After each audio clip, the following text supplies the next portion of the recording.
मंदिर के पीछे दूसरा के नाम लिखल जान अपना रुमाल पर। दूसरा के नाम लिखल जान अपना रुमाल पर।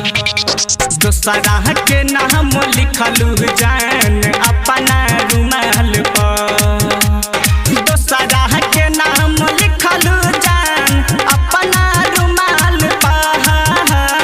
दूसरा के नाम लिखल जान अपना रुमाल पर।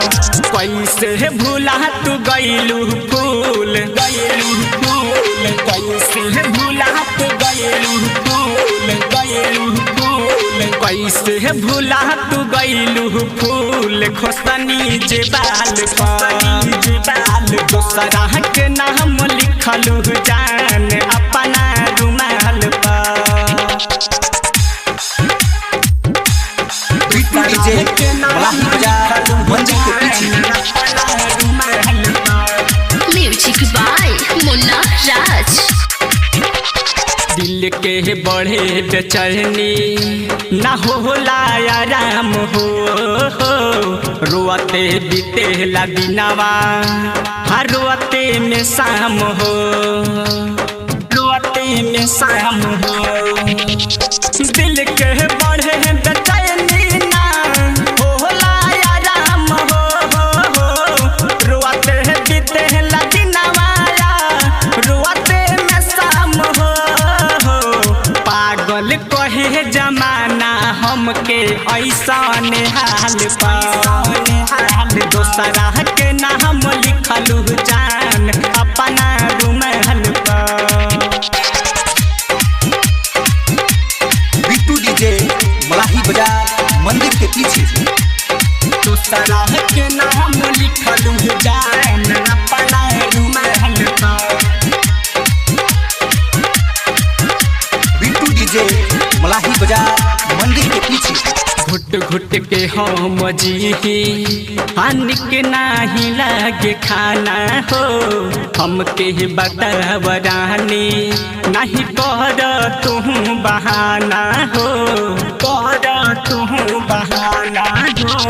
घुट घुट के हम जी ले निकला के नाही खाना हो। हमके बतवरानी नहीं कर तू बहाना हो।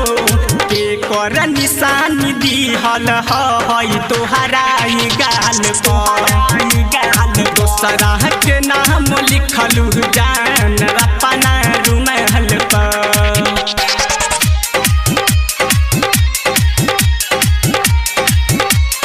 दूसरा के नाम बिट्टू लिखल डीजे जान मलाही बाजार मंदिर के पीछे दूसरा के नाम लिखल जान अपना रुमाल पर। राइटर दिलालम लिखले दिलवा के तोहरा बात हो। कवना कारण कैलू जान रमेश के संग घात हो। रमेश के संग घात हो। राइटर दिलालम लिखले बाड़ दिलवा के तोहरा बात हो। कवना कारण कैलू जान मुन्ना के संग घात हो।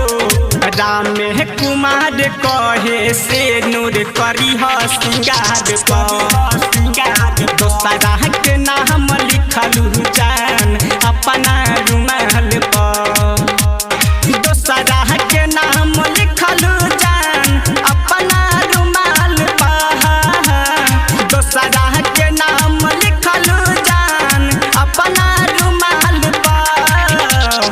कैसे भूला तू गइलू फूल गइलू फूल। कैसे भूला तू गइलू फूल गइलू फूल। कैसे भूला तू गइलू फूल खोसनी जे बाल पर। दूसरा के नाम लिखल जान अपना रुमाल पर। राज स्टूडियो स्टेशन रोड सुगौली।